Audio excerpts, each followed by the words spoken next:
What is going on? Mario here in Fighting FX. The champ is in the building. This fucking chair. We were out last couple days. I had some stuff going on in the background. Your boy is working on a book. That's right. I actually wrote a book. Well, I didn't write the book. Hold on.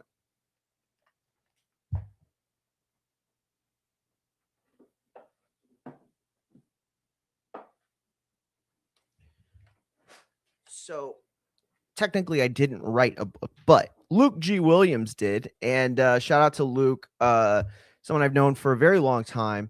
It's been a long time since I've talked to him, but he hit me up back when I was working for the Boxing Voice. I was working for Premier Round Magazine, a couple of other places. I was also writing for isgazieto.com, which is a Spanish language website. I didn't really write in Spanish very well at all. They would translate it, but Luke read a bunch of stuff. Super smart guy. He had like 3 languages, I think he knew, something like that.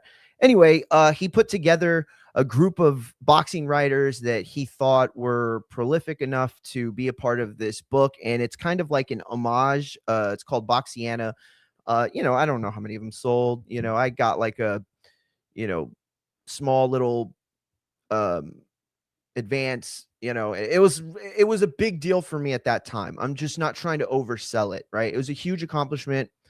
At that point, it had completed my cycle of writing in every medium, which I'd always wanted to do. I mean, obviously it's like a stupid young writer's thing to want to do, but that's where I was. It was like I came along in the internet era, but I was like a fan of Burt Sugar. Like I was a fan of Thomas Hauser and shit, what's his name? Gene, I forget his last name, but all these profound writers from the old days that really like showed you and taught you the history of the sport, right? And they wrote about boxing like it was poetry. You know what I'm saying? I want to go and rewatch the HBO sign off. I saw Dan Raphael post the YouTube clip of that final broadcast, and it was like that's the boxing I grew up on, right? Like Jim Lampley waxing poetic on HBO Championship Boxing, or Max Kellerman on Boxing After Dark, or ESPN, or guys like even like Bob Papa, or what's his name that works for the MLB now, that used to do Friday Night Fights, the staff from USA on Tuesday Night Fights. I lived through, or I was a kid, learning about like the height of the best commentary in boxing, the best writers, the best everything. That's what I grew up on, and that's who I idolize. Like, I feel bad sometimes. Like, the sport has gotten so far away from, like, not just the traditions, fuck all that, from just like being educated and educating the fans. It's all about like bullshit today, right? It's all about like, oh, let's call these people like packtards, and let's call these people like Mayweather dick suckers, and let's talk shit about Tank's abusive record while ignoring the fact that Ryan Garcia is a fucking racist and a piece of shit. And then like, let's talk shit about Haney, who's gone and fought for different companies and promoters and tried to get the best, right? But then let's give passes to like Teofimo and Shakur when they talk that duck talk shit, and then literally do the exact same fucking thing. Shakur pissed off about fighters that didn't want to fight him and gave him that, yo, get your bread up, kid. And then now he out here doing the same thing. Like, it's all the same bullshit, right? But ultimately, I've decided to partner with someone, and we are in the very early stages of working on what the book's going to be about, what we're going to do. But man, I have like a lot of what about Hugh G? What? My bad, Matt. I didn't. Oh, huge erection. That's funny. That's a good one, Matt. But it was like this situation where it's like, yo, I'm here. I'm doing my thing. Like, I have the time to write. I have the time to like reflect on shit. But I'm telling you, it's like, bro, if I was a giant piece of shit, I would have already been like something Like I already been like noticed or like put on some sort of like platform or something. But I just like I've never dug deep enough to reflect on the past work I've done and the stories to be able to like present them in a way that's presentable, and fun and entertaining. Like, bro, I have like crazy stories. Like, yo, there was this time where I was covering a fight and an undercard fighter, right? Who I didn't know very well. I'd seen him fight like once or twice before on undercards. Came out, said what's up to me, blah blah. And about 30 minutes later, he comes back to me, right? And it's like in between, I think, the fight before the co-main event. So I'm just like sitting there and he comes back up to me and he like reintroduces himself and he's like saying what's up. And I'm like, the fuck, does this guy have a concussion? What's going on? So I'm just like kind of being quiet, like playing along. And then he just breaks like character all of a sudden. He's like, oh, okay, hey dude, thank you so much. My girl's over there and she is super pissed. And I was like, oh, what happened? He's like, bro, she had to work. She said she was gonna work. She wasn't gonna come. So I invited my other girl. And what happened after the event was over was essentially him running from these two different girls in like opposite directions, both coming like around the arena. Like it was just like a movie. Like this dude was busted sitting there, jumps in the back of my truck, right? I'm leaving the venue. The press conference is over, everything's over. Jumps in the back of my truck, right? And these girls are just standing out there like looking for him. And I'm like ready to leave. I'm like, what the fuck? I just took off with him in the back of my truck. So I pull off like 3 blocks later. And yeah, the rest of the story is basically him escaping through my window, them tracking his phone. It was fucking nuts, dude. It was nuts. But some of these stories that I have permission all these years later to tell, some of these stories that happened to me personally, it could be an adventure when you're covering these fights. You never know what the fuck's going to happen. You never know who you're going to see. You never know who's going to come up to you and be like, hey, I saw what the fuck you wrote, or I saw what you said on TBV, bitch. Like, that's happened before. Yo, I'll tell y'all one day about the time Saddam Ali bitch me the fuck out. And I thought he wanted a fight. But anyway, so we got a show today, that's for sure. Couple things on the docket. We're gonna do wrestling first. So we're gonna do 1 hour on YouTube. After the first hour's over, we're bouncing from YouTube. So if you want to jump on Twitch, X, IG, TikTok, and or Facebook, you are more than welcome to do that, because we're gonna rewatch Ric Flair and Shawn Michaels, HBK. I've been hearing about this match for about a month now, whether it be in personal conversations I've had with like Supermax or Machine Gun Matt or Ryan or Adam or a number of people that I know personally. And then, of course, the online rhetoric, right? People saying that this weekend isn't going to live up to anything and it's going to be shit. And then utilizing like matches like Michaels and Flair as the gold standard of what a retirement match should look like. Unfortunately, like both of them broke the rule, at some point. So it's kind of like cheapens it. But either way, it's still amazing. Like, Romeo and Juliet is a great story. If you hear like a million years later that actually Juliet was like a meth habit or like a meth head, and like Romeo was really in love with the boy next door and was just using her as like a beard, that wouldn't change the fact that it's a great story. It would just be like bullshit. But at the end of the day, HBK and Flair is how you do it well. That's right, Matt. Nobody ever retires. And when you say nobody, you mean nobody, because literally there's nobody that's ever retired. You look at all the people that are retired, the only ones that have stayed retired are the ones that were injured. And even they came back. Look at Bret Hart. Bret Hart was the most broken wrestler from the 90s, right? No doctor in the world. And there was no doctor in the Western Hemisphere that would clear this guy to wrestle. And yet he found a way to get cleared to wrestle. Look at Daniel Bryan.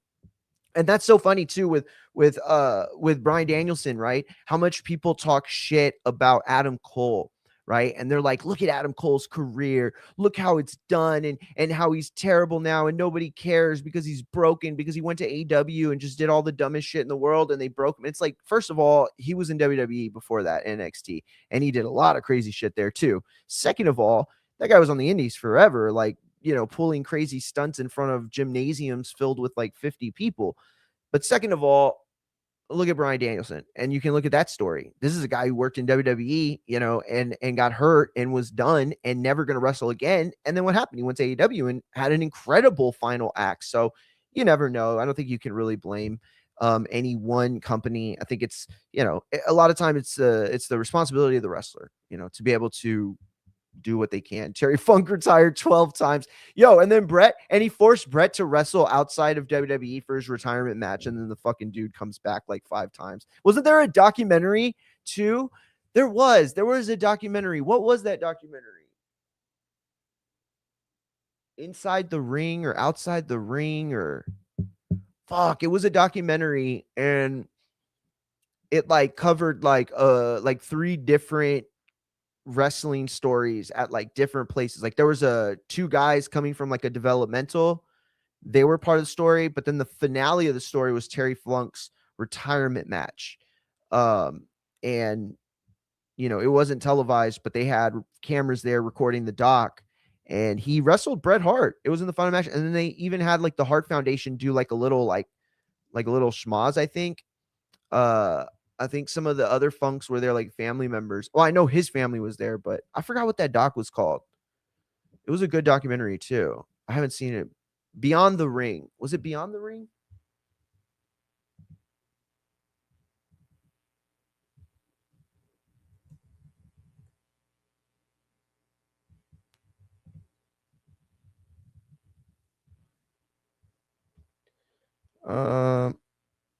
Beyond the Ring. No, that's a new one. Okay, so it wasn't called Beyond the Ring. I don't know what it was called.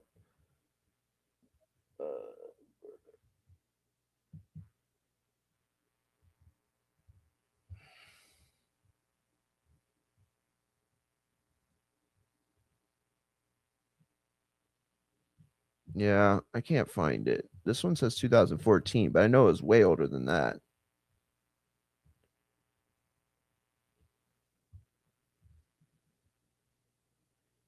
Oh, Beyond the Mat. Beyond the Mat. That's what it was called. Do y'all remember that one?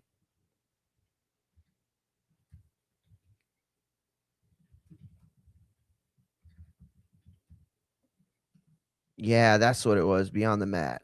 Oh, Daily Motion got it up.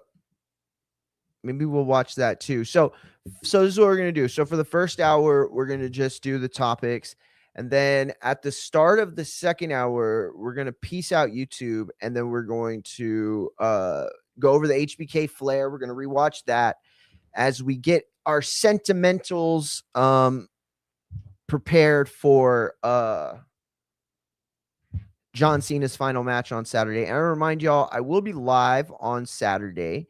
I got the kiddos coming over as well. For those that tapped in during the Survivor Series War Games, you got to meet my cousins, Jaden and Sebastian, otherwise known as the Mungia Bros or the Mungia Ball Bros. I don't remember, but it's their baseball like IG TikTok. They're little ballers, and they're actually pretty fucking good. I would not. I think I know baseball well enough at that level, coaching, umpiring, and playing as long as I did, that I could say Sebastian has a for sure shot to be something special in high school, probably college too. And then Jaden's good. I don't know. I don't know if he'll be anything more than a high school player, but yeah, it's a tough gig though, dude. The aspect of like travel ball and year-round ball. Like when I played baseball, it was like leagues and then there were tournaments on the weekends, right? Today, it's like, dude, if you don't play in select ball, in Texas specifically, but California, like all these places where you can play year round, dude, you're behind by the time you're 10 years old, 12 years old, you're behind. Um, Sucks. It's really like a pay to play system. It's become so monetarily beneficial that, and that's the other thing. Like you see coaches out there trying to win games, like with 7-year-olds, right? So they're like half running to home, right? So that the person with the ball, the kid, either throws it to third and they score, or you throw it to home and you go back to third, or they overthrow it and you score. That's the kind of bullshit that's like bullshit. You know what I'm saying? Like if you go to a game and you see like a dad or a coach trying to like pull these little bullshit like, bush league stunts to try to score because they want to win a T-ball game or a coach pitch game, like bro, either one of two things is true. That coach and or father has the smallest fucking dick, both physically and metaphorically, or he's an abusive alcoholic. No, I'm just kidding. I don't know. Maybe he is, maybe he's not. But no, they're just, you're a piece of shit. You know what I mean? Like you're trying to win a game for what? You're a fucking accountant, or you work at the fucking HEB as a manager, or you're a fucking plumber, or whatever the fuck you do during the day. That's what you do, right? That fucking kids game that you beat this fucking team of kids, 14-3. It doesn't give you an extra inch on your dick. It doesn't mean that you had the ability to coach at the majors or even the high school level. It just pisses me off a lot. But anyway, they're pretty good though. They'll be over, and we're gonna be doing a bunch of different stuff. I got like a lot of like games prepped for Saturday. It's gonna be fun, I promise you, because there's gonna be a lot of casual wrestling fans there, right? And I expect there's gonna be a lot of casual fans watching, obviously. So I have a lot of games that I have planned. So listen to what I have. So I have this game right now. I'm calling it four squared circle. So if you ever played the game like four squares or like squares, like where you have like four pictures and then it's like which of these things doesn't belong type of situation, like Sesame Street. So I have these, right? And so like one of the first ones I have is uh which of these wrestlers' nickname was sexual chocolate in wrestling? And then I have a picture of like obviously Mark Henry, and then I have a picture of Godfather, and then I have a picture of X-Pac when he did blackface. You remember that with the DX shit? Yo, I can't wait to see people's faces when they're like, "Who the fuck is this guy?" But yeah, I got a lot of different shit coming on Saturday. It's gonna be fun, man. It really is. But anyway, we're gonna get started. We got wrestling topics, we got boxing topics. Actually, let's start with the boxing topic because it's the only one I have for today. So we're just gonna do it real quick. So I am here today to ask you all the big question, and that is, oh, it was supposed to play, but I guess it's not gonna play. Nope, it's definitely not playing. Son of a bitch. All right. Well, we're just going to do it. We're just going to read it. How much Ostarine is too much Ostarine? That's right. Ladies and gentlemen, Sabriel Matias, who you may know as the guy who is getting ready to fight. Where's the story here? Oh, here it is. Shit. I lost it.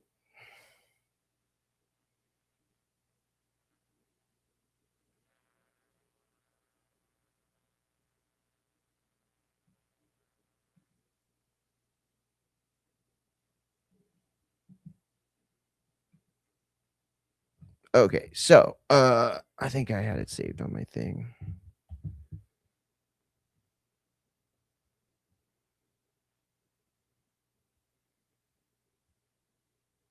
So those of you who were aware, we covered this a few weeks ago. Sabril Matias, who tested positive for Ostarine in his A sample. His B sample was tested and it also failed.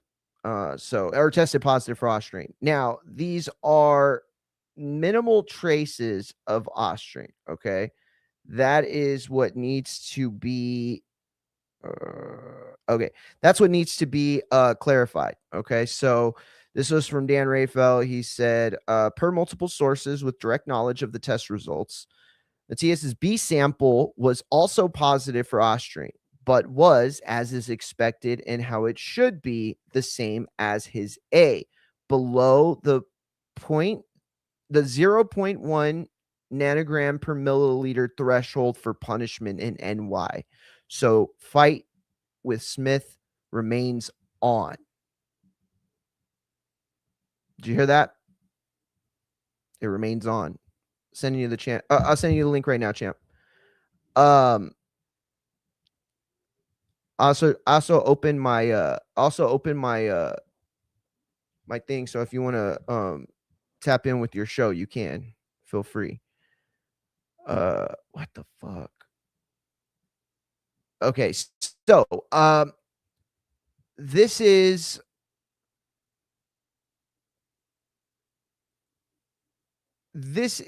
a sort of developing story in a way. Not developing in the sense of what's happening, but developing in the sense of the narrative.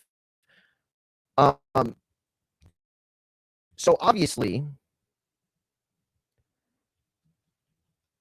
there have been times in the past in other sports, but specifically boxing, where a test comes back positive for something, right?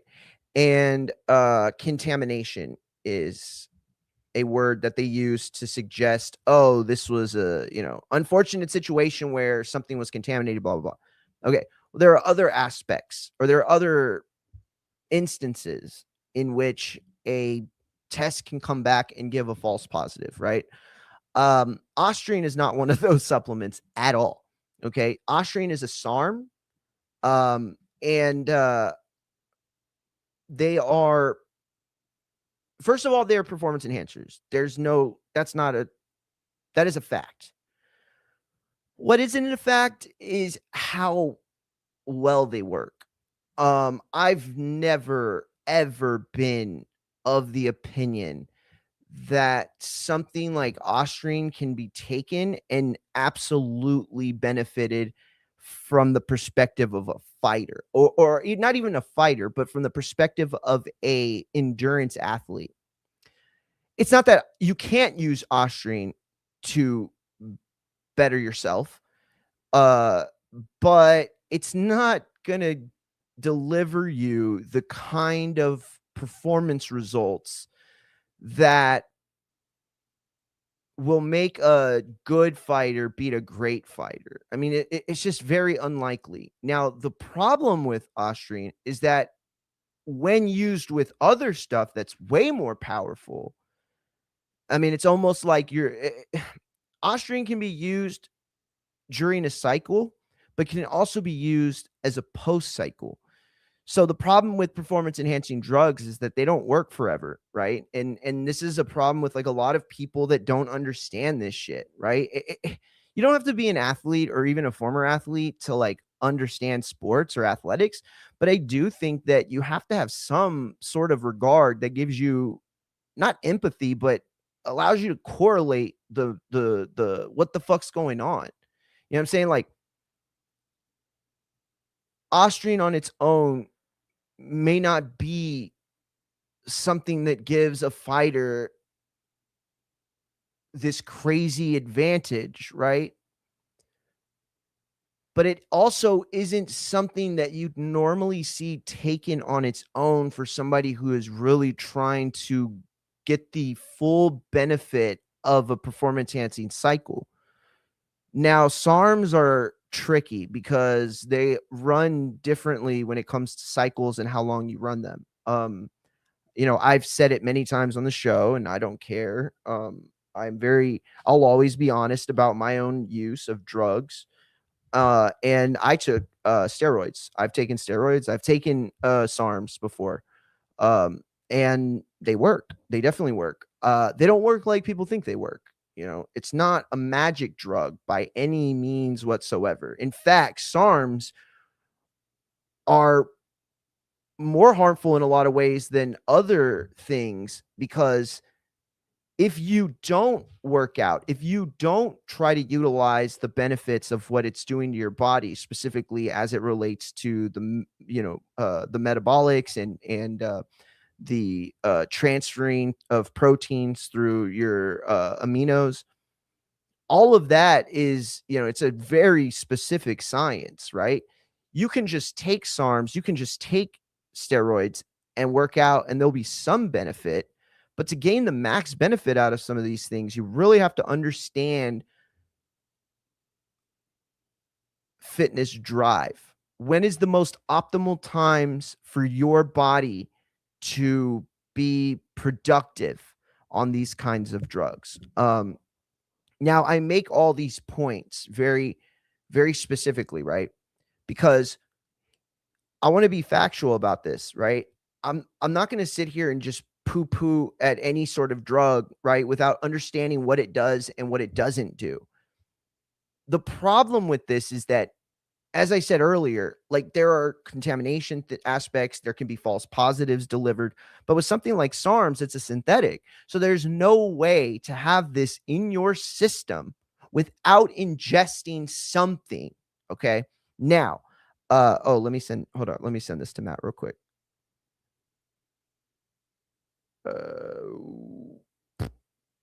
Matt, I accidentally sent it to the group. My bad. Uh,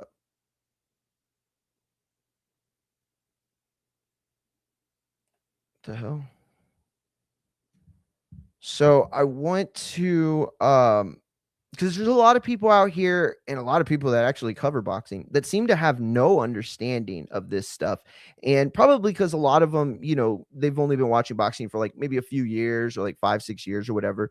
And they haven't seen this kind of stuff before. Like, if you've been watching boxing long enough, like you guys in my community, I know a lot of you have been watching longer than I have. You've seen this before. You know what I mean? You've seen this before. You know what it is. You know what it's supposed to be. And you know all this. It feels sometimes like a lot of these guys kind of play it dumb, you know, on purpose almost, it feels like. What the fuck? Oh shit, I never even sent it. My bad, champ. Okay, here we go. All right, sorry about that. I got you. Give me 2 minutes. So anyway, the point I want to make now is to something that Dan Raphael said in response during this comment. So he said, per multiple sources with direct knowledge, this was about the B test. Okay. He said that the fight will go on based on the fact that the sample turned out a positive test below 0.1 nanograms per milliliter. And that's the threshold. So the way that Dan Raphael explained this to Tone, actually, I just realized that was Tone's fucking ex. He asked him, how is the fight able to still go on with the fact that, he tested positive? And he specifically said something along the lines of, is a little bit of Ostarine okay? And Dan had this to say. He said, according to various commissions, yes, Ostarine is okay. The word he used was crumb, a crumb of Ostarine. Think of it like this. You could have a drink and drive home, no problem, and be under the legal limit for alcohol. But if you reach a certain level and were stopped, you get arrested for DUI. Same concept. Well, it is and it isn't. It is and it isn't. First of all, I wasn't aware that VADA had any sort of threshold. In fact, I thought that they had specifically gotten rid of that aspect of it. But whatever. Let's just say that, or I mean, obviously Dan Raphael's a legitimate and mostly accurate reporter. So I'm gonna go with his shit. He says it was 0.1, and that's what it's supposed to be, or that's the threshold or whatever. It's under the threshold 0.1. So, okay, what does that mean? Well, again, the only way that you're going to escape a positive test result that has traces of an amount is by creating a narrative where it is a contamination issue or a false positive because, certain proteins and certain meats, metabolically can produce certain results. But in this case, that's not the case, right? This is a synthetic, meaning that the body doesn't produce this naturally, not at all. Okay. So it had to have been ingested. So you talk about trace amounts. What does that mean? Again, it is not illegal to take steroids in boxing. That's never been the case, right?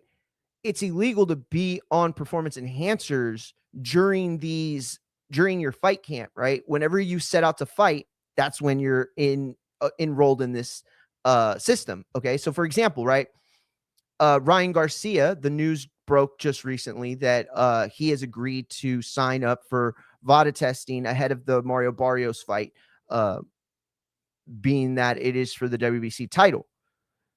Okay. I mean, there's a lot there to unpack, right? I think that it's weird that you're just doing this for a guy that's like, oh, I'm the fucking dude who's going to always be like telling you the truth or, blah, blah. It's weird, right? It's weird for you to be that guy that just started and, you're always like, just like talking shit about anybody who says the truth. It's like Kendrick said, don't tell no lies about me. I won't tell truths about you. And that's kind of the situation we find ourselves in with this. But, so you have this testing, right? Okay. So Ryan Garcia signs up for this. And now there's a window for which whatever he took, he can be caught. Okay. That window is different for everybody. Now, there are guidelines for about what you're going to find from case to case or study to study or whatever, like person to person. But ultimately, if there are trace amounts, it's because you have used. So again, it's not against the rules to use performance enhancers. It's against the rules to use them when you're being tested and get caught for it, right? Because if performance enhancers were completely not allowed, then there wouldn't be any thresholds for anything, right? There wouldn't be any second warnings or third warnings or suspensions for X amount of time. It would be you were caught. Now you are a cheater. That's how you're labeled, and you're never able to fight again. That wouldn't be fair, right? Because performance enhancers don't make you perform forever at that top level, right? Whatever Big Baby took back in 2020 or whenever it was, assuming he hasn't taken any performance enhancers since, that is well left his body. It is those performance enhancers are no longer helping him or benefiting him right now. Again, assuming that he hasn't taken them since then. So for Matias to test positive with anything is to suggest that he took something, to suggest that it's not in his system now based on his test showing such a small amount, these trace amounts. But again, it's only to say that he has this in his system at this point, right? What was taken before this? What were you using before you were tested, right? What have you been using? What were you on before? And so Real Matias is coming out and he is like coming hard at people, bro. He, Ness let me know that their team wasn't happy with the things that he has had to say on his show. And Matias himself has come out against guys like Coppinger and even Dan for just reporting what they're, getting. And it sucks, dude. It sucks if you're not somebody who used or even knowingly used, right? And now you're in this position. That's got to suck, dude. It really does. But it's not about whether you did something right or wrong. It's about whether boxing is right or wrong. And it would be wrong for boxing to allow anyone to continue forward in a fight, knowing that there is a chance that on the night they show up, their performance is enhanced. Because if this guy was taking whatever he was taking, right, whether it's SARMs or whether SARMs was a compound that he was stacking on top of other compounds, they have done their job. They have done exactly what he was hoping they would do, right? Assuming that he's been working out and, all that, which I'm sure he has, keeping up with his diet and all that. They've already done what they're supposed to do, right? he is right now, if he is a fighter, an athlete who has used performance enhancers recently, then whatever shape he's taking into training camp has been enhanced synthetically. Okay, so like, let's say a fighter goes, he's got to fight, right? A fighter's got to fight, and he's got a 12-week camp, but he hasn't fought in so long that this is a fat camp now, and he's got to spend the first 2 weeks to 4 weeks just losing weight, not preparing for his fight, not strategically preparing for the style of his opponent, not going through game plan, not going through strategy A and B and C if he does this, and D if we do that, and no, we're not going to that. We're not doing target mitts that best utilize the combos that we think will exploit our opponent. No, we're just trying to lose weight. So that 12-week camp, let's say it's a 10-week camp, that 10-week camp that you just blew 4 weeks, 5 weeks on getting in shape to even be ready for the fight, now your time to actually prepare has been cut in half, right? Now imagine that not only when you go into camp is it not a fat camp, it's the opposite. You're not going into a fat camp. You're already in shape. And not only are you in shape, but you're close to fucking fighting shape. Bro, you head into a training camp and you're already in fighting shape. You're ready. Bro, the only thing is not leaving it all in the gym. I mean, that's a tricky thing. Don't get me wrong, but that is a performance enhancer. That is an enhanced performance, despite the fact that that specific compound is not currently fucking with your metabolites, right? What's a good analogy?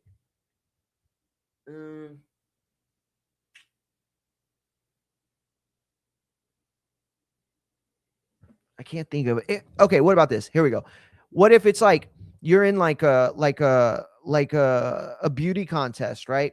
And there's like no cosmetic surgery allowed, right? And so you're like, oh, okay, well, I'll get no cosmetic surgery during the, I don't know what would be like a training camp for a fucking beauty pageant, but like during this month-long pageant, whatever, with all these media events that we're gonna do, you can't get any fucking surgery or whatever, right? But then like one of the people had their fucking nose did like 6 months before that, right? It's already swelled down. It's already like you've already gone through the process of bettering yourself, right? Performance enhancers, while you're taking them, it's like it's going to increase your ability to perform, right? It's going to increase your ability to perform day in and day out. But you've already gone through that now, right? So it's like, oh, I didn't get popped taking steroids. I got popped after I took steroids. That's like basically what it is. Champy, what's going on? What is up, bro? How are you? You got me clear? Oh, you sound crystal clear. I will say the light looks better, the blue light, but I wish you had like just like a little bit of bright. Like even if it was like a small little ring light one. I know. I gotta give me one of those ring that would lights. be great. I got like a lantern plugged up right now just to prove I have one. It's like this big, and you can like change it into a ring or a square. I can send it to you. Yeah. But anyway, champ, how's it going? How's the day today, champ? Ooh, long day today, bro. Long day today. You ready for that Christmas break? Yeah, I'm ready for just a good solid day off, time with the fam. You know what I'm saying? It's always better.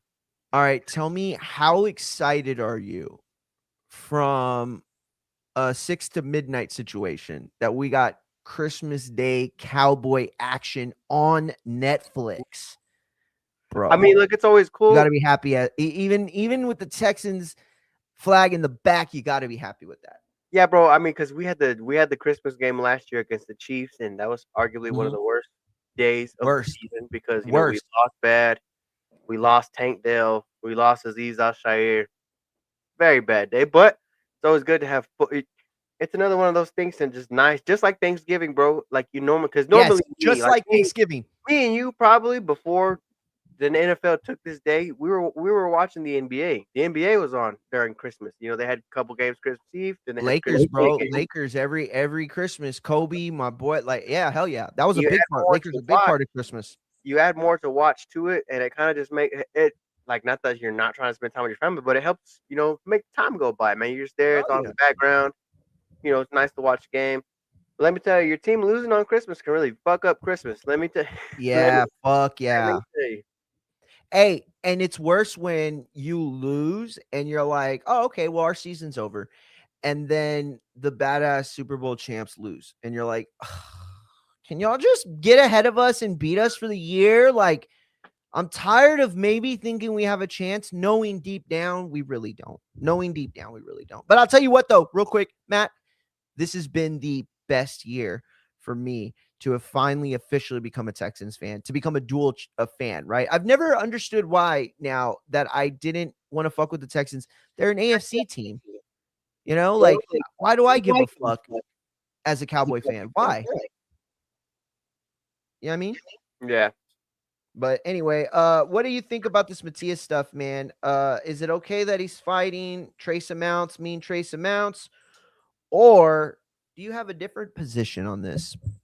I mean, I don't like it either way because, the fact that any amount of Ostarine was in his system, other sanctioning bodies, other sanctions around the country wouldn't allow him to fight. Yep. And the fact that New York has a limit is insane to me. A limit on any kind of performance enhancer is insane to me, especially for a fisticuff competition that we have here. Yeah. It doesn't make any sense to me.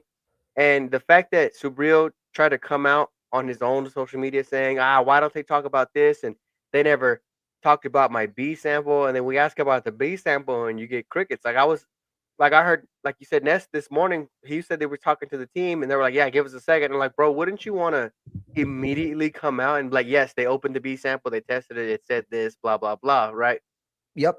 Not like, oh, well, we're busy right now. Give us, we'll get with you when we get with you. Like, bro, like, wouldn't you want to defend your innocence more than ever right now? Like, look, this is what happened. No, go ahead. I'm sorry, I didn't beat it up. Nah, that was mainly it. Because, like, bro, like, like, if anything was alleged against me and I knew it was true and I had the factual information to prove it false, then, like, I would be like, look, it's, it's right here. I have it. It says this. This is what really went down. But it's just like, yeah, I don't like it. If you're New York, you gotta crack down on this. There should be no allowed limit on any of this stuff, bro. So that's my big opinion on it all. Outside of whether they're getting a cut of the purse, the boost from the attention. I mean, like, bro, it's not like this is on like a big platform. It's not on the zone. It's a fight on pay-per-view.com that's probably nobody's gonna see it. Yep. So it's like, why are we, slapping this guy on the wrist? Sure, the WBC's putting him on probation, but like, why? Like, to me, as a champion, you should be year-round tested as a champion. Just absolutely. Look at how, like, there's only I'm pretty sure you can count the fighters on one hand that did 365. I think the only big name I can think of is Nonito because just they sponsored him, and then Devin Haney constantly on the testing. So it's like, man, to me, they need to crack down on it. They don't need to, trace amounts or not. I understand, one cup, you're not drunk, but if I have enough, drinks and I wait a while and I drink enough water, I'm also not drunk either. So it's, there's a difference between only having one drink and then trying to mask that drink the same way with these performance enhancers, bro. I don't get it. Yeah, I agree, dude. You said so much there that really, really makes sense. It makes me wonder this, and I just posted this on X to let people know where we're headed with this conversation. Because I saw him go on Ness, right? I saw him go on the Boxing Voice. I saw the team. I talked to Ness. I had him on last week. Shout out to Ness. And he told me, what was going on with the Matias team and how they felt about what he was saying on air. And I've always known Ness, to be honest. I've never known him. I over the years, we would get a lot of shit, the DAZN voice, the Matchroom voice, the PBC voice. And it was always different. It was like, this is the Canelo hater. Oh, now this is the Canelo lover. And it's like, that made me realize the way the fandom works, a long time ago. But that said, you see him and his team, they're going hard, bro. They are going hard after a narrative. and they're trying to spin it in their favor. Matt, is the state of media in sports, in politics, in America, in the world at a fragile enough place today that someone like Matias with a smart enough team could spin a narrative that escapes the trouble of this? Are we in a shaky enough time media wise that he can spin a narrative that gets him out of this? I mean, yeah, anybody can, bro. It's the fact that you can try to discredit whoever says anything about you. You see it across all types of formats of media. You know, here in sports, you can see it in boxing, you see it in MMA, you see it when, like look at NFL players discredit insiders about their injuries all the time, bro. Like Joe Mixon hasn't played a single game, and he tried to say Ian Rappaport was a liar about his foot, and he still hasn't played.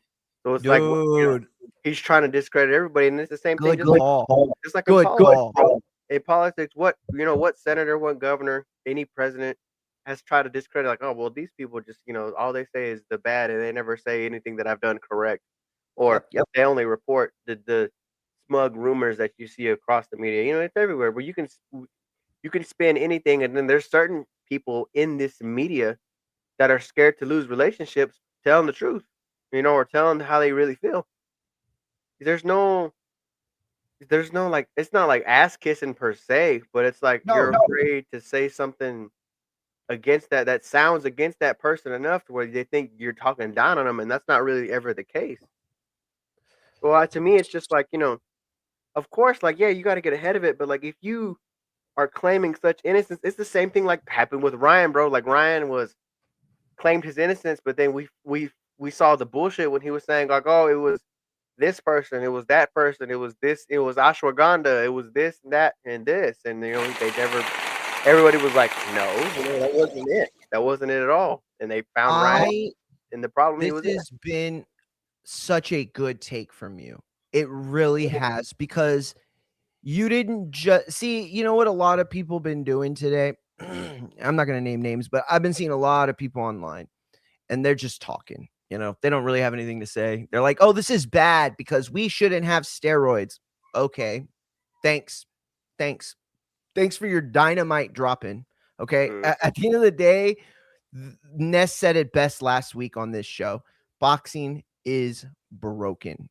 And it is now infected to the point of the fans, right? Because before, I think I could put everything on the networks and the promoters. I really do. They were adamantly refusing to put the best fights on, right? In the mid 2000s to the late or early 2010s. And I could do that, but ultimately what I couldn't do was lie. I couldn't lie and get away with it. It wouldn't work, and even when guys like Floyd or Pacquiao try to skirt their, media situations that had them in a bad light, they were always able to figure a way to make boxing the focus, right? Let's focus what I'm doing here. Don't worry about, that video of me beating that girl, Tank, but just go ahead and keep talking about it's like it doesn't work that way. You know what I mean? It doesn't work that way. And not only that, but you're one of the guys who was like, oh, we have to fix this sport and this sport is dirty. It's like everybody has the same bullshit to say until it's them, and then they get caught. And it's like, but the other part was Ness was like, I don't get it. Nobody should be taking anything. Nobody should be failing anything. There is a list and every banned substance is on it. So there's no, there's no room for failure. I don't agree with that, Matt. And I want to know what you think, because I look at it and I say anyone who sits there and says there's not a reason and there's nothing that no good reason, blah, blah, blah. I look at and I say, you never played sports at a high enough level. And I say it because I did play sports with people that were on steroids. In fact, a good amount of the football team from my high school was on steroids. Most of the guys that ended up going D1, steroids. Some of the guys that went D2, not even on scholarship, were on steroids. This is 2005. Okay, so steroids is infected the high school, you know what I mean, and all that. But we go back to this thing where in 2000 they had this study and they asked a bunch of Olympic athletes, if you could take a pill that would guarantee you die early, but it guarantees the gold medal, would you take it? like 90% of them said yes. It was like a resounding yes, of course. insane. So what do you think, Matt? Is there, not I'm saying there's no good excuse, right? I'm not saying that there's a good excuse. But is it fair to just be like, oh, these people are fucking terrible. These people are terrible human beings. I mean, ultimately, a lot of these people come from the poorest places, Matt, and these opportunities are based on winning a fight. Matt, what do you think? Can you see it both ways, or is it about protecting the sanctity of the sport and the lives that are at stake? Obviously like, especially in the sport of boxing, bro. You got to protect the people in the ring. That should always be the number one thing to do. Protect them. And the bad part about that is, and this is across everywhere, bro. And in anything competitive, there's going to be cheating, and then there's going to be people assuming that people are cheating, and they're going to cheat too. That's the main thing. Like, Mario, how many people do you think, like, even in your situation, like in high school, how many like kids heard rumors or word about other kids doing this thing, and you're like, man, well, if they're doing it, man, shit, if it's working, I thought about it in high school. I thought about it in high school. I walked in on I almost said it. No, I'm gonna say it. I walked in on one of our catchers. All right, and our best lineman on the team, on the football team, was shooting up our catcher. It was 7:45. No, it was 8:45 a.m. About 20 minutes before class started, 9:05. And I walked into the locker room. I passed two people on my side with the showers through my like on the side of my vision. And then I stopped, I stepped back, I tucked my head in, and they both looked at me, smiled, and he was literally bent over and he had his hand on his ass. It was weird, but at the same time, I was like thankful that I didn't walk in on anything else. You know what I mean? Yeah. And so it's like a situation where it happened, and it was just funny. I'm in high school, right? Like, I'm telling literally everyone, right? And I'm like, dude, I just saw fucking blah blah's ass, dude. Yes, so and so had his hand on his ass, like he was about to fucking spank it. And first of all, he did spank it, by the way. I heard it. I heard the slap because he said he had to numb it before he stuck it in. I was like, you just slapped his ass, and I heard it. But I remember it was like a couple days later, and one of my friends that was on the team was like, dude, would you ever take steroids? And it hit me right then and there. Oh shit. That's just how as easy as it starts. I literally, but my head hadn't even hit there yet. I didn't think about it like that, Matt. I didn't, not originally. I thought, oh man, I hope my friend's okay. I hope this isn't bad for my friend. I hope his health isn't being at risk. And then days later, I'm thinking, oh shit, I'm facing a pitcher next Tuesday. And now I know for a fact him and my catcher share the same dealer, and he's on roids, and I'm not. And that's not fair. You know what I'm saying? Like, and I was good enough to play at a JUCO. I was good at, and first of all, here's the other thing that people don't know, right? Most colleges, specifically when it comes to baseball, you don't have to be very good to play. If you can pay and show up to the school and pay your tuition, like you have the money to do that, you can pretty much walk on almost any squad. They need the practice squad people. They need, you know what I mean? So like, if you want to say you played ball and like go to a JUCO, I've known some of the worst baseball players, guys that were, if they were a C, I was an A, and I'm not an A. Guys that really sucked, and they played at JUCOs, and they actually played. I mean, they didn't start, but they got playing time. Yeah, bro. But then, like I said, it's across everything. Like, bro, there's cheating in fishing. There's people that stick weights in fish to get, just to get an edge, get ahead. And but like I said, there's no excuse for it. But like it's across everywhere. Like, think about it, bro. Some people say the best time that baseball ever had was in the steroid era, and they were like, well, it made it better. They didn't, but they like didn't. Nobody didn't really care that. Look at these people's health now. Look at what happened with McGuire. Look at what happened with all these people that were just taking roids just to get ahead. Yeah, and they made millions of dollars. It made them millions, but look what it cost them. At the same time, bro, it's like I said. Well, let me ask you. Well, okay, let me ask you this. Let me ask you this. Would you rather be Barry Bonds, a guy who probably lived the best career, one of the best careers we've ever seen, right? Top of his game, right? Played for years, but then ostracized from the game, never allowed to be a Hall of Famer, right? Completely blacklisted to a point, right? Or would you rather be someone like, no, Craig Biggio's too good. Dan Ugla, no, he was kind of too good too. Would you rather be like the backup right fielder that gets like 100 at bats a year, but like You just not you're know. welcomed in baseball, you know what I mean? Like you're not a blacklist. Like what would you rather be? Like would you rather take the steroids and win and then be ostracized later? Bro, I would rather be the backup right fielder, bro, because I'm at least in the league. I'm welcomed. I might not be Damn, remembered, bro. but Is it's that like yeah, but is that because but is that because you I wouldn't want consider something like people's that thoughts of attached you to too me. much? You know what I mean? But why? Why though? Your family's set, Because that right? ruins your legacy at the end of the day. I understand the money and everything is cool, but like when it's like when people like me dig into the history of things that scars you and that mars you, that take to me that like yeah they were good, but like he was on steroids, bro. You think Barry Bonds or Alex Rodriguez give a fuck what we think the fans think? I don't. I'm not that's I'm asking you honestly. I I don't, don't. but the fact that they defended themselves lets me know that they care to feel what other people think about them at some Oh, pat. absolutely. No, I know they are very listen, you are not listen. Here's one thing I know about Alex Rodriguez. Never met the guy, and I'm not saying this is a fact, but this is for sure my truth. I live in a world where I am positive Alex Rodriguez gives way too much fucks about what people think. The way he dressed, the way he talked, the way he presented himself, the girls he would be with. I mean, look, I'm not saying talking shit, right? But if you've seen the documentaries I've seen, we both know that, there's some taste in there's some Yeah, question to his sexuality. So it's like, if there's a situation where he had these beards or like whatever, like I'm not trying to be funny or anything like that. I'm just saying like he clearly cared what people thought about him. Like there's no question.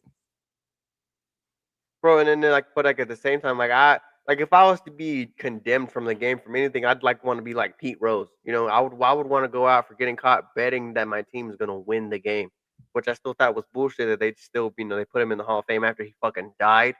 Because to me, he did nothing wrong if he's betting for his team to win.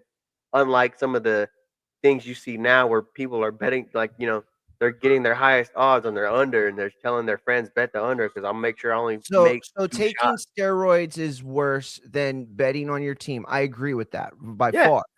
But is steroids worse than betting against your team and like shaving points or like it's what equally what as would be bad. worse to you? What it's It's equally as equally as bad. bad. It's equally as Really? bad You because think taking steroids you're intentionally trying to do one thing. You're either trying to intentionally win and give yourself an edge and just do whatever it takes, or you're fucking over the people around you on the other hand, and you're shaving points. Like that's like to me, both of those things are bad. Both of those things should be condemned, and you should be, I'm a very like harsh punisher when it comes to things of anything like that. Where that shit's for life. If you get caught, steroids, life. Point shaving, life. You know, fucking margarito, hand wraps, got cement in them, life. You're not welcome here. Go away. But that, like, dude, it's just I'm I harsh don't about know. I don't know. Here, okay, let me ask you this. Do you think it would be crazy? Would it be crazy? Like, you think you would stop watching baseball together and ruin the sport if they were to legalize steroids in baseball?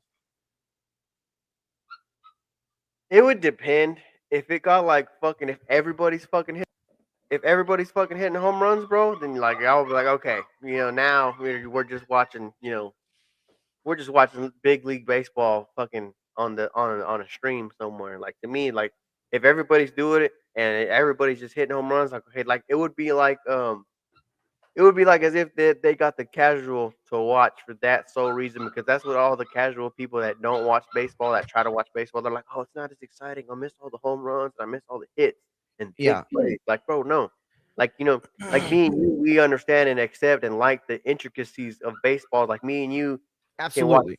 me and you can watch a perfect pitching display for one guy that dominates 7 innings, or we can watch a beautiful, you know, 6-3-2 play and just get you out of the inning. And like, man, that was beautiful. That was great. So Yeah, it I would ruin it if it got definitely super out of hand. Like I would rather not know. I would rather. I definitely felt like baseball was a lot more fun, obviously, when more guys were hitting 40 plus. Um, that said, I'll tell you something, dude, and I might sound crazy. I feel like I got propagandized a lot when it came to steroids. I think that what ended up happening was this notion of, oh, it's bad, it's cheating, it's blah blah blah, right? And then we saw the baseball players, right? And they were in front of Congress, in Capitol Hill, and there they were, and Rafael Palmeiro, I mean, he looked like he could barely read. Mark McGuire looked like this fucking meathead Neanderthal. Like, they all presented themselves as ways that they weren't. Go ahead. Like McGuire, remember his head was like really swole on one side, bro. like, yeah, there's nothing wrong there, as they look like they're fucking dying in front of everybody. Bro, they like all of a sudden, all of them, right? First of all, they all played like in a prime for like twice as long as your prime's supposed to last, right? Some of them had resurgences and shit. And then you look like you aged a decade in like 3 months, which was crazy to me. But that said, right, like it all turned into this thing where, oh, it's bad. And then after that, what happens? The wrestlers, right? And the wrestlers have been devastating to the idea of performance enhancers. For me, I feel this stigma that only exists for one reason. And again, I might sound crazy, but the only reason to me that this stigma exists in America the way it does, and not everywhere else, by the way, is because the Russians were better than it at us. That's why. I think that if steroids were something that America had the hand in over the Russians, probably be legal in baseball. Honestly, I think it might. But I don't want to demonize people for being overly competitive. You can do something wrong, right, and not be a bad person. Like, is Sabril Matias a bad person? I don't know. I think that doing what you're doing in the media and like literally trying to change narratives, right? Like for the sake of your own shit, that might be worse than what he actually did or took, because ultimately I don't know how much SARMs on their own actually benefit a endurance athlete's performance.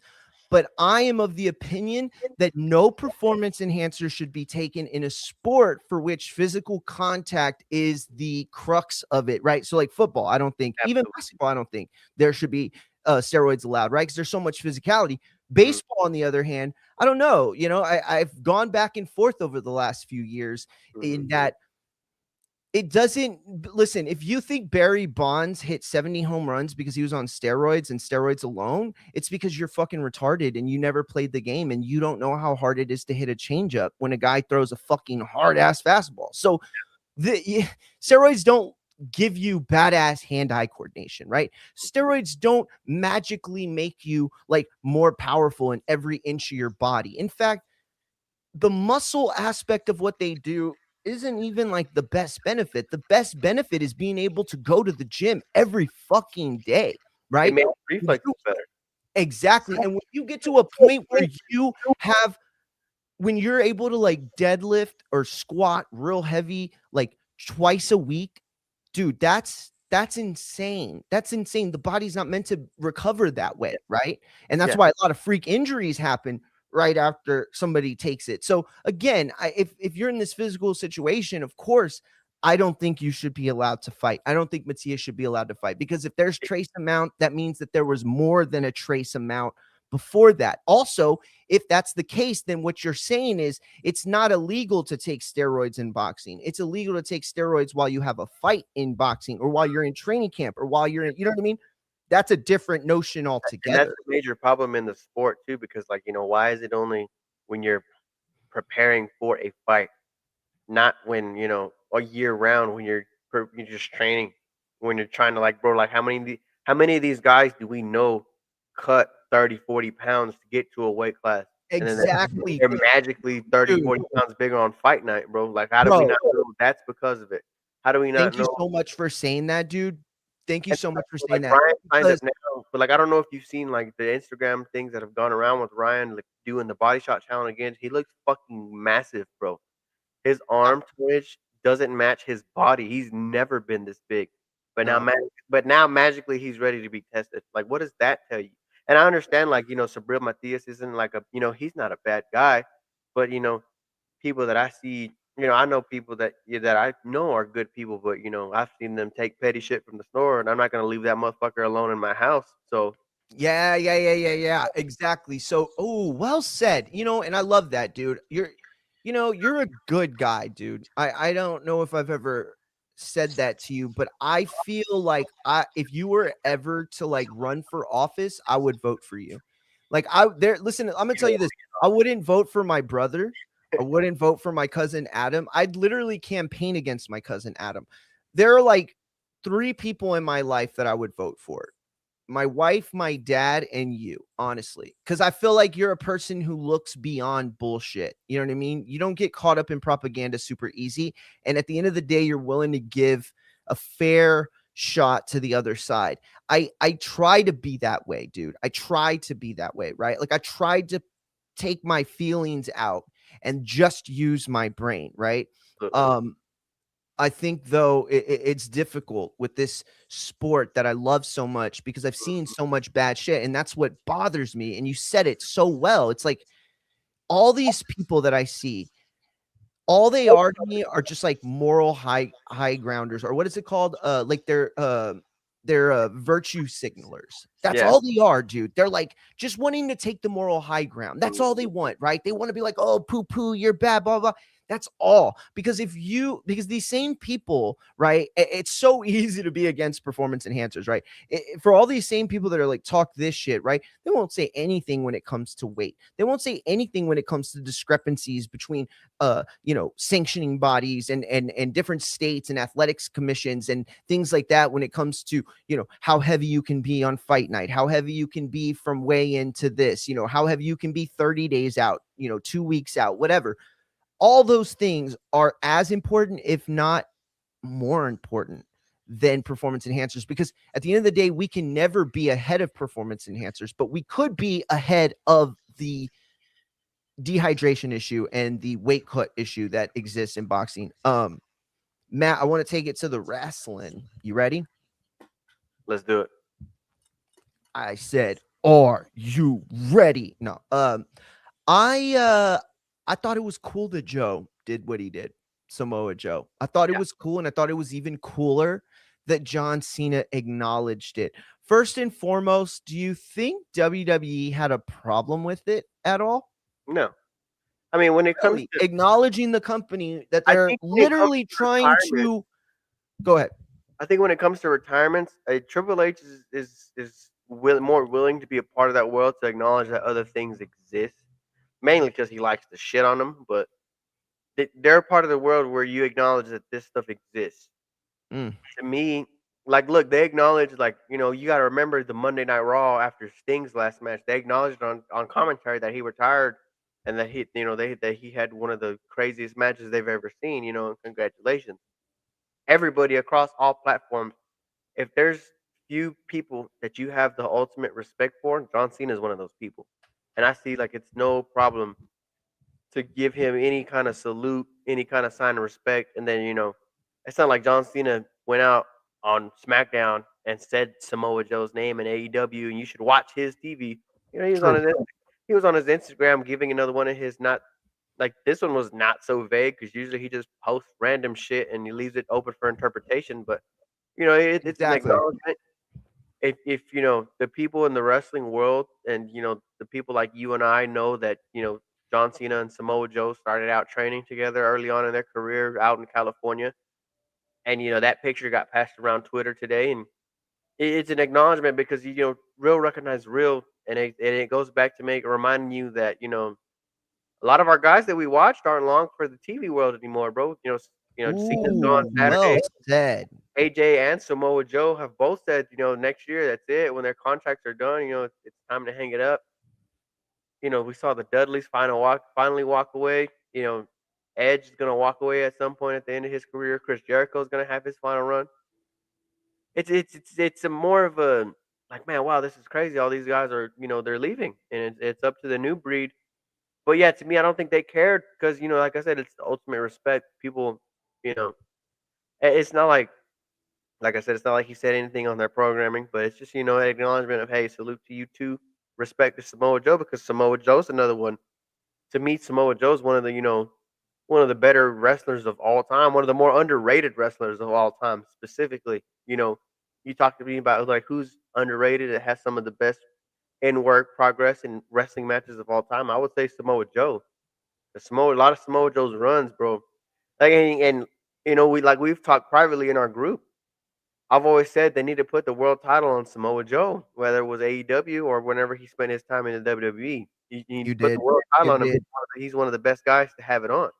Dude, you have said for years on this show, and I want to say this, dude. I I said this to somebody earlier today. I said, dude, I think Samoa Joe, when it's all said and done, maybe a top 10, top 20 all-time great. Like just think back on his body of work and how good he is today, even. Yeah, And I remember, dude, you know who made me really respect Samoa Joe? It was Matt. Because you told me, we talked about the famous triple threat, AJ Styles, Samoa Joe. I mean, like, just go down the TNA lineage and you're just going to see banger after banger. I mean, this guy really carried the company in a lot of ways.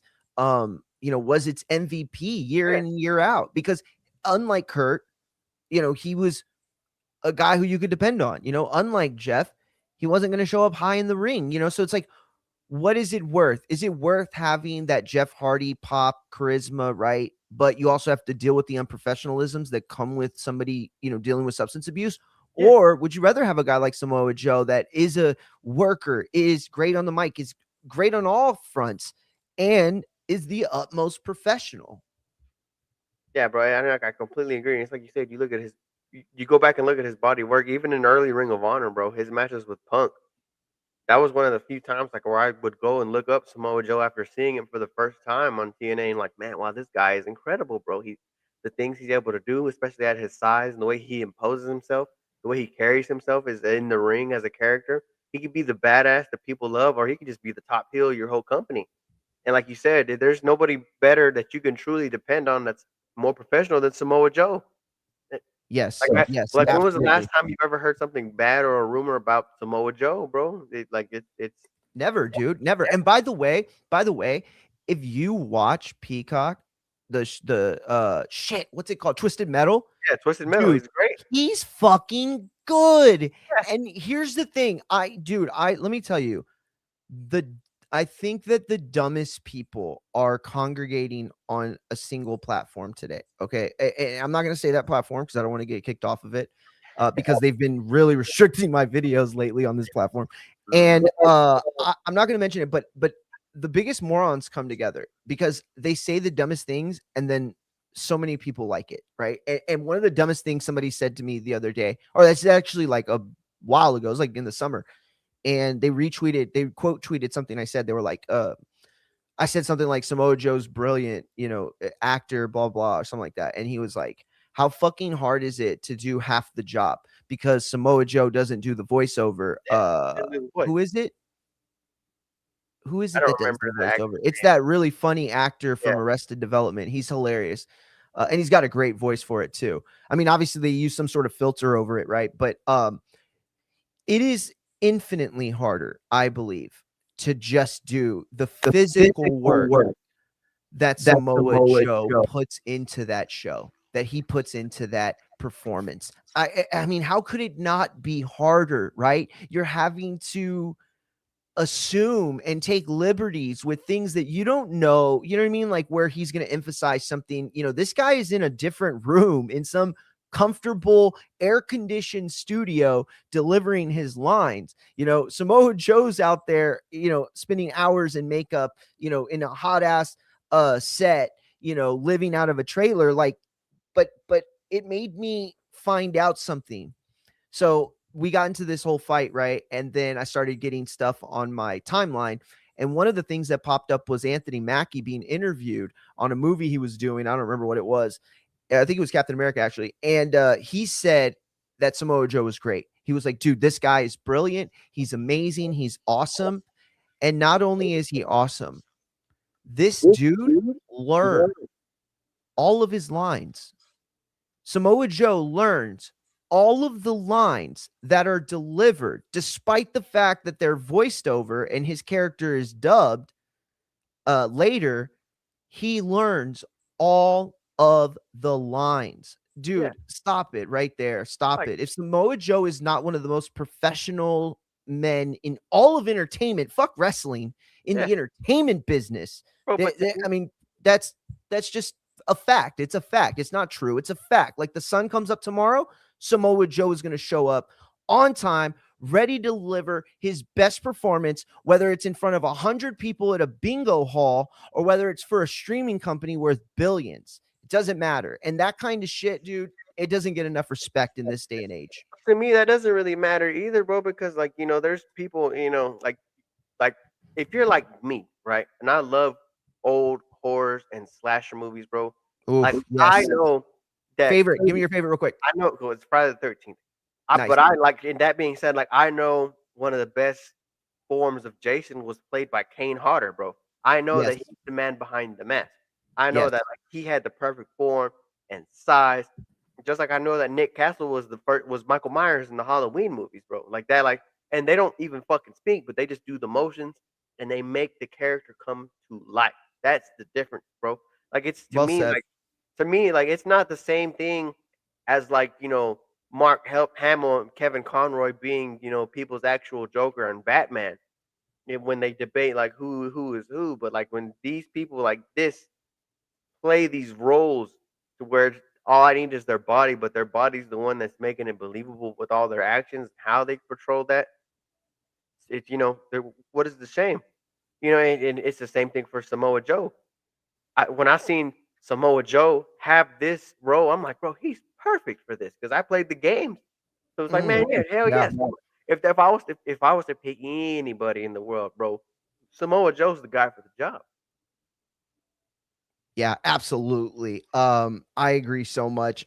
So he did the the acknowledgement, and I'll be honest, I do think WWE might be sour about it a little bit. Not enough to say anything to John, not enough to, I mean, what are they going to do about it, right? To Cena, nothing, absolutely nothing. But I would assume internally there would be some, kind of like fuck, because at the end of the day, like I said, this is a company who is being as competitive as they've ever been when it comes to counter programming, right? And you and Supermex and Abe have said it best all year. You said that final Cena match was going to be one of the most watched, and casual fans across the world that have either fallen out of love with wrestling or just life and adult shit got them, too busy. Which is sad.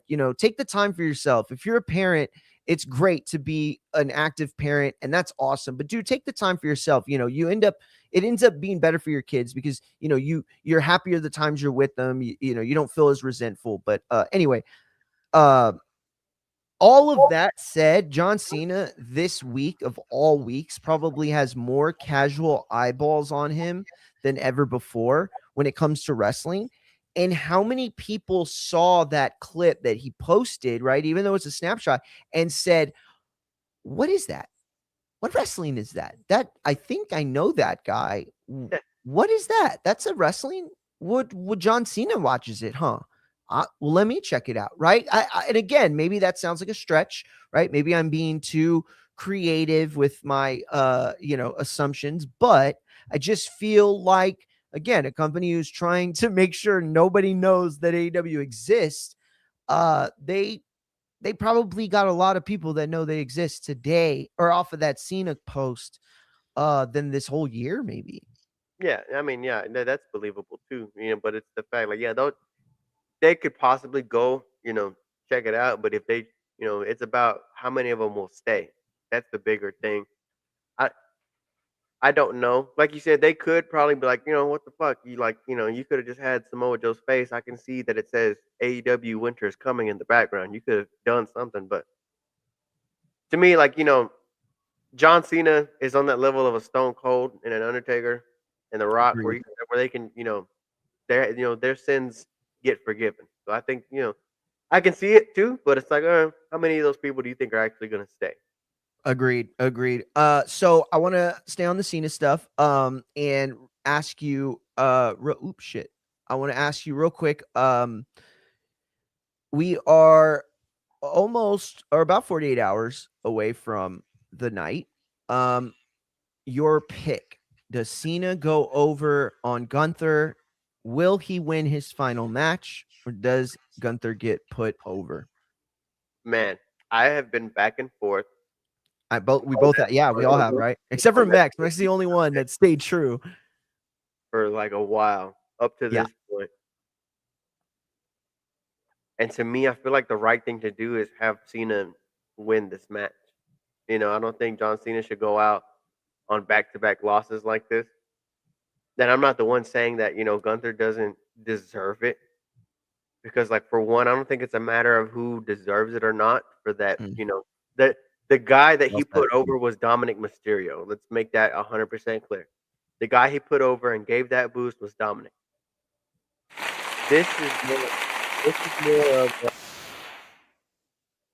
This is more of who can give Cena the best match on his way out.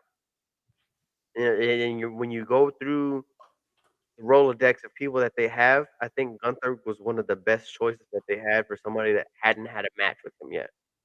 Well And not said. only that, it's kind of like how I was telling you and Abe the other day when y'all were talking about it. Mhm.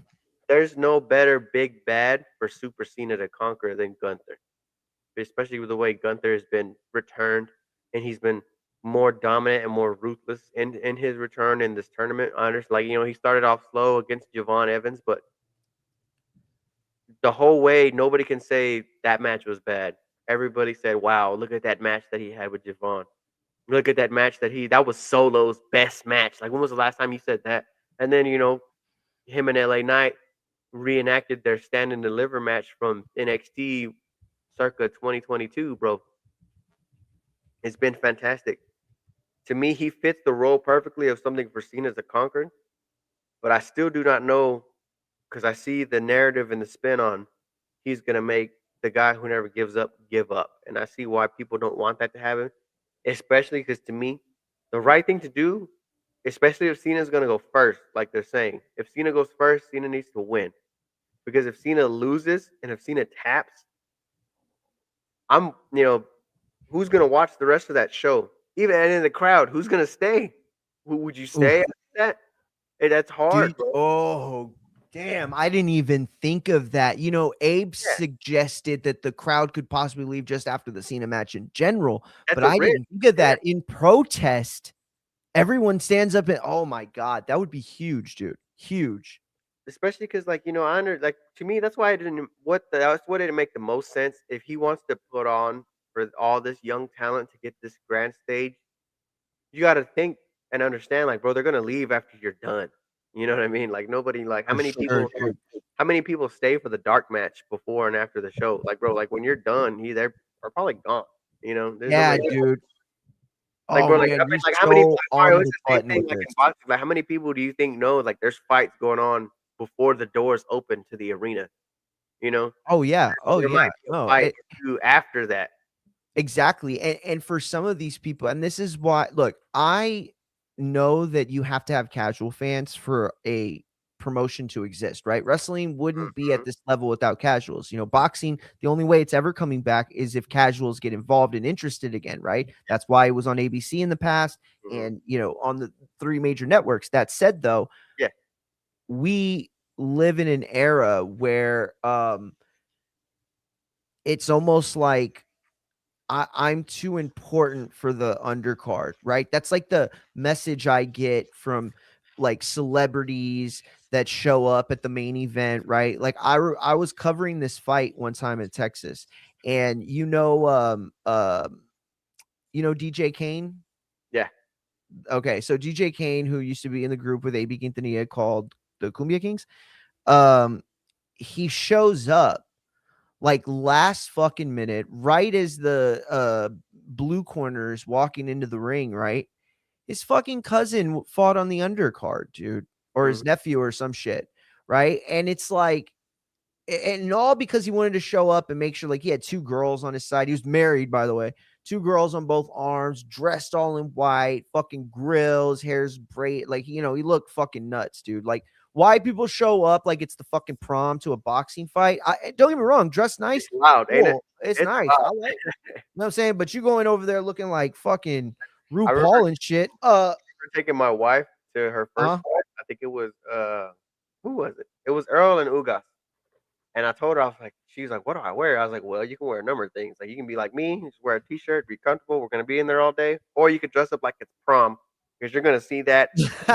Yeah, for real. And she was like, really? And I was like, yeah. And we got there. She's like, oh my god, everybody's in a nice Yo, suit. girls in heels, dog, Yeah, walking down the bro. stairs. That's Oh, I'm always like, they're about to fall. They're gonna that's a fall. mistake because your feet, bro. You're gonna be there for like 4 hours. Your feet are gonna be I'm telling hurting. you, bro. I say the I'm same thing telling when I you, see women in Vegas with heels. I'm like, bro, you're tripping. Why would you wear that and tripping. walk the strip the In whole the way? place that you can barely drive anywhere, you're gonna pick the worst shoes to walk around. Yep. No, Yeah, you're right. But yeah, I agree, man. It would be a big risk for them to not only put them on first, but to put them on first and have them lose. I think if you win, you can make it feel like what I'm hearing is that they have WWE has basically said, John, you got as much time as you want.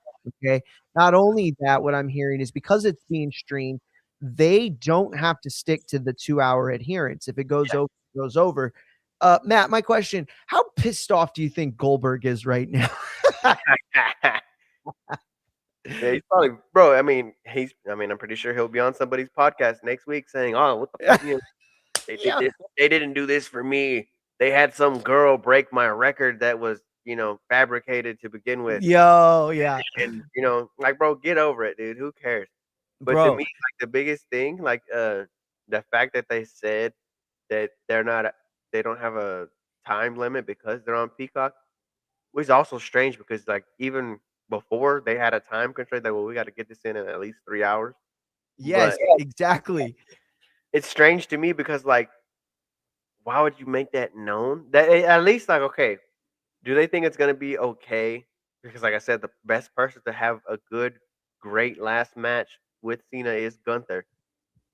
Does that make them think like, okay, if we give them a fucking hour-long banger between Cena and Gunther and Cena loses at the end, it's okay? Like, bro, that's still not gonna be okay. You're gonna piss off a lot of people. A If lot of people. especially if Cena, if it goes flat and he taps Cena out and that's it, and Cena just sits there, waves at the people, all right, everybody, enjoy the rest of the show, and then fucking leaves, bro. Like I would leave too. Yeah. Well, maybe like not. It depends if I mean, because that makes it weird. Because like is Cody closing the show then? Which I do, which is Yeah, another match. I have like to get to it real quick because I'm running out of a little time here. Obafemi needs to win that match, in my yeah. opinion. I Obafemi agree. needs to win. He need not dominate. You can make it a schmoz. You can throw some interference in there, a little dusty finish. Obafemi needs to walk out of there with his hand raised as the winner, no matter what happens. Hell yeah, dude. If No, you're the you're WWE, right. you have to think like you have to be like, I understand, we're gonna give John what he wants, but John, come on, man. Like people are gonna click off Peacock when you're done. How many of these people are actually gonna care to watch Yo, Bailey and Sol Ruka, bro? Like think about it. Like who's gonna watch? dude, you're right. Hey, I appreciate you tapping in, big dog. Thank you. I know you got to go. Man, awesome guest spot. Appreciate it. Appreciate you, bro. Catch you next time. Hell yeah, champ. I'll give your stuff out. Peace. So yeah, shout out to Machine Gun Matt. I will put his channel in the chat where you can go and check him out. He talks he does it all, man. He talks football, baseball, everything. This guy is man, he's one of the fucking most knowledgeable people I know. One of the most knowledgeable hybrid fans that I know, for sure. And I know quite a few. Anyway, all right. So we're clicking out of YouTube. Anybody on YouTube, head on over to X, TikTok, or Facebook, or Twitch. I had to pull out of Twitch too. I was having something. There was a problem with my overlay on there, so I just clicked off. But yeah, we are off of